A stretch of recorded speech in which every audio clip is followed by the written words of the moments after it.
Welcome back to the crossover with Marlon Jones and Armand Williams. All right. Welcome back to the crossover. Marlon and Armand, KDOS 1060. Subscribe and follow us on our social media accounts. I don't know how many times I'm going to tell you that.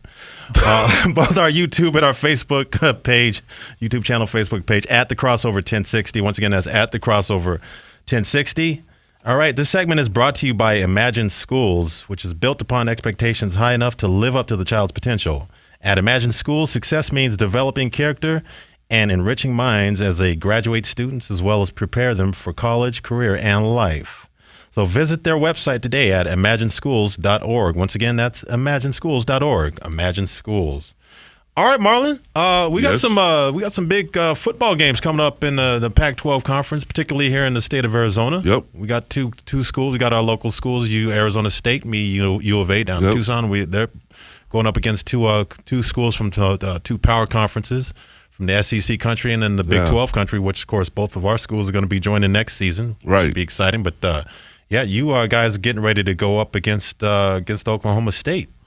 Yeah, it's be interesting. Yeah, it'll be a good matchup. Obviously both schools will have better tests this week. Mm-hmm. We had ASU had horrible conditions. You guys had to face off against Southern Utah and Haboob and a monsoon. That was just 3-hour halftime and right.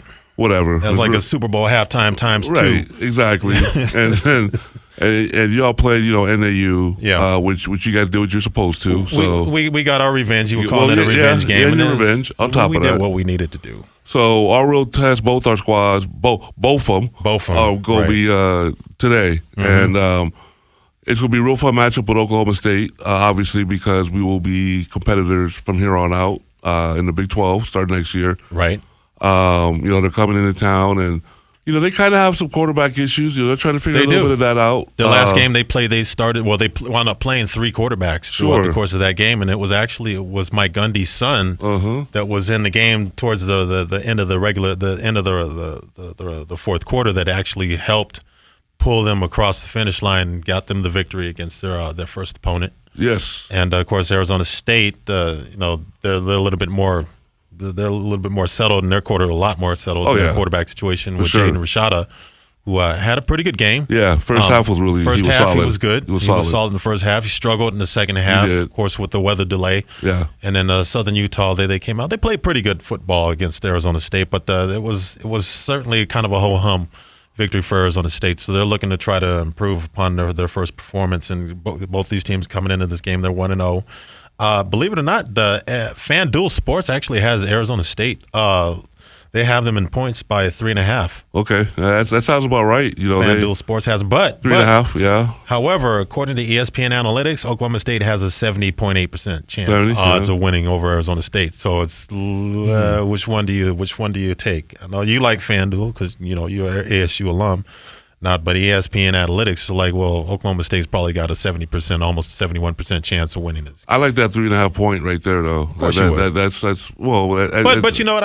It's going to be a competitive game. It is. It's going to be a competitive game, I think. It is, and obviously you guys going to Starksville. That's going to be competitive. Mississippi State is okay. Right. They're not Vanderbilt by any stretch of the imagination. No, they're not. They don't suck. Every year. They don't suck, but they're competitive. They're not Kentucky. You are crossing, several time zones, and it is a tough place to play. Right. That stadium will be packed. Oh, absolutely. And cowbells will be ringing. Oh my goodness. And so there's a better test for you. It's a tough road game. So it is a tough road game. Last year they came down to Tucson. They beat us 39-17 September 10th back in 2022, and the game scheduled to be at 4:30 Mountain Standard Time. It's going to be seen on the SEC Network. I think the Arizona State game is going to be on, I think it's FS1. It's a 7:30 kickoff. Mississippi State, they beat Southern Louisiana fairly handily, 48-7, but we beat NAU 37-3. Yeah. 30-3. And the impressive thing about what we did in that game is that it was more defensively than offensively. Mm-hmm. We contained NAU. They weren't able to really generate any type of effective offense on us. We got after them. Whereas last year's defense, Arizona's defense, was pretty much statistically at or near the bottom of any type of significant defensive category.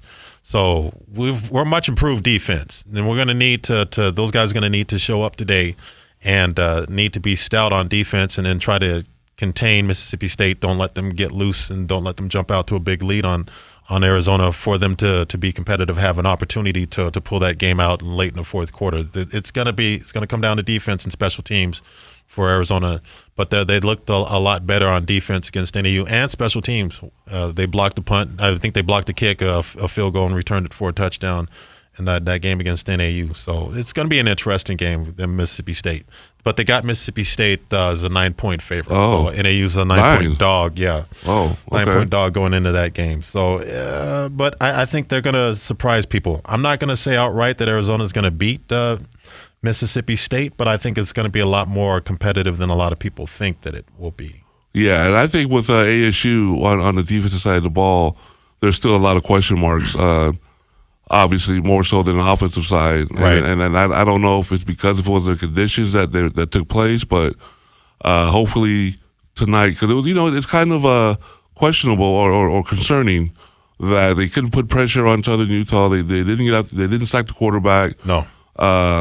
He had time to throw, so I'm hoping that they can fix that this week, and put some pressure on the Oklahoma State side, offensive side of the ball, and get some sacks, get a sack or two, and tighten that up on that side of the ball. I'm not worried about the offensive side, as long as Badger's healthy, Guillory's healthy, Collins is healthy, Scatterbo's healthy, Rashad is healthy, so. If those guys are healthy, the offensive side it'll be fun to watch them play on the offensive side. It's just they need to tighten stuff up on the defensive side. Yeah, and I'll say this: if Arizona State, they're not able to contain that offense, Oklahoma State's offense. Now, granted, they're not the juggernaut; they're not that explosive. But if they're not able to contain that offense, and they struggle the way that they did against Southern Utah, they will definitely struggle. They'll definitely struggle, and it will be reflective in the points. Yes. If they can't contain Oklahoma State and allow Oklahoma State to drive the football down the field, up and down on them. Now, here's an interesting nugget about that Arizona State game before I go back to U of A and Mississippi State. But the Arizona State game, Mike Gundy, he started coaching at Oklahoma State back in 2005. He had one losing season. That was back in 2005. He's had 17 consecutive seasons where they've had a winning record. They've at least played 500 or above 500 football, and this is a damn I'm getting old statistic. The fun fact for us: Kenny Dillingham, the head coach of the ASU Sun Devils, Dilling, the current coach of Arizona State Sun Devils. When Mike Gundy was when he took over the job at Oklahoma State back in 2005. ASU's head coach was 14 years old. That's a damn I'm getting old statistic. Yeah, well, he is the youngest coach. He's 33 years old. Yeah, he's the youngest coach in in big conference football. I just want to see what that mullet is looking like for Coach Gundy. Yeah, yeah. See, if it's shoulder length, half neck length. See what the mullet is looking like. Yeah, I think it's. I haven't seen it. in a while. But it's been flowing It's been flowing over the last couple seasons. There's a lot of business. There's a lot of party in the back. A lot of party in the back, and just enough business in the front to keep it legit. Yeah. Yeah, and but it'll be fun. It'll be, like I said, it'll be a good matchup. Oklahoma State's lucky that it's a night kickoff. It's not a kickoff at 4:30 or so. We're still 145 degrees. Mm-hmm. So it's going to be about 105. Yeah, it'll still be hot. It'll still be in the hundreds. It'll be hot as hell. But Oklahoma, they're not completely unaccustomed to the heat. I mean, recently, I believe just a couple of days ago, it was 107 degrees in Dallas, Texas, and that's pretty much up there in that Oklahoma territory. I guess that's true too. It's a different type of heat, and it's humidity on top of heat. So you're talking about 107 and the humidity. Man, we might want to get this climate change in control, man. That's all I'm saying. Now to the a nugget for Mississippi State and for Arizona. What goes against Arizona? This goes against Arizona. Now, Arizona U of A, they haven't beaten a team a non-conference big division conference opponent since 1994. Was the last time that they went on the road and beat a non-conference team from a power conference. That was 1994. Hey. I was playing football then. I know exactly who we beat. Who was it? We beat Georgia Tech. Oh. We beat Georgia Tech. We traveled out to Atlanta. We beat Georgia Tech. That was a tight game. But we pulled out the victory against Georgia Tech. Then we stayed in Atlanta because they're based in Atlanta. We stayed in Atlanta overnight. Now, this is a funny story. The next morning, we flew back from Atlanta to Tucson. About 4 or 5 of our players missed the flight back. Oh, yeah. They decided to go ahead and party it up. Freaknik was popping off at that time. Yeah. Coach Tomey he was not happy. Coach Tomey. I still remember. I remember that like it was yesterday. And who was coaching the Georgia Tech at that time? Was it dude with the jaw? Oh, you know what? We'll get back to that. Finish the story. I have to look that up. But yeah. Coach Tomey, he was pissed off the next day.